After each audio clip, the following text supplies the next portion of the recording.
This morning we are talking about yet another school shooting and the victims of yesterday's shooting rampage in Oregon speaking out, giving clues about the shooter's possible motive. Hundreds gathered for a candlelight vigil honoring those killed at Umpqua Community College in Roseburg. According to police, the shooter, 26-year-old Chris Mercer, was killed in a shootout with police but had enough ammunition for a longer fight. Police now trying to figure out what prompted him to go from room to room firing at students, and the father of one of the students telling reporters what he has learned about the attack.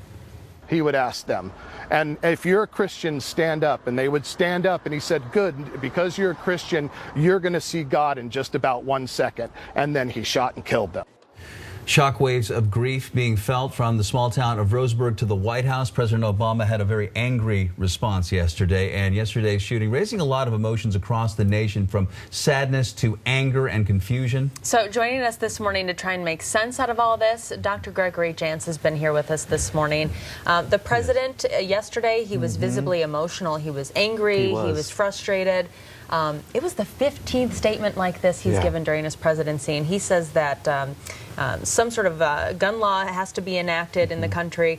So is that the question, doctor, or are we so far down the cultural rabbit hole when it comes to guns and violence that, you know, it's too far out at this point? But we need to look at violence in our culture. We need to look at where these young men are spending their time, even on violent games.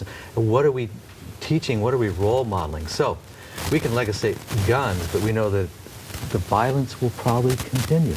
Okay, let's talk about the cultural shift itself in this country. I mean, have we gone too? And you know, when the president says we're numb to this now, I don't know if that's the right term. I mean, we feel deeply when these things happen, but it has become commonplace. And so we talk about you know, getting help and identifying the mentally ill. Okay, so that's a great idea, certainly worthwhile. Can you possibly legislate that? Somebody just chimed in on my Facebook page and said you can't legislate against evil. I think that's a great point. So how do we make a cultural shift? Sure. How do we kind of swing the pendulum back in the realm of, you know, goodness?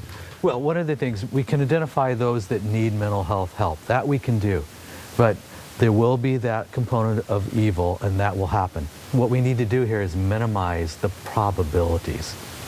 But Bill, you've posed a question that we can never grow numb to this.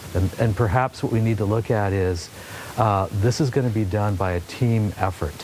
And those that need help do need to be identified. When we talk about the survivors, the victims, the families, we've been showing a soundbite this morning of a girl who's wrapped in a Red Cross blanket, and she's talking about what she heard and what she saw. Those are things that are going to be with her for the rest of her life. What is the first step to overcoming? I mean, you called it PTSD. Yes, we're going to see a lot of post-traumatic stress disorder. We're going to see folks that are going to be having nightmares. This trauma, it's so overwhelming, there's no place to put it. There's not a compartment in the mind to hide this. It will come out in one way or another. We're going to see kids that are going to be so traumatized that they're going to turn to addictive behaviors as a way just to try to bring some comfort, to change how they feel. So there's going to be a ripple effect here that we've got to help those who are the survivors. They're going to try to find a way of coping. We have several more questions for you. Yes. We appreciate your time. Can you stick around just for a little bit longer, and we'll address some of these issues, because I know a lot of parents are having conversations with their kids about going back to school today, and we will address that a little bit later on. Dr. Greg Jantz, thank you very much.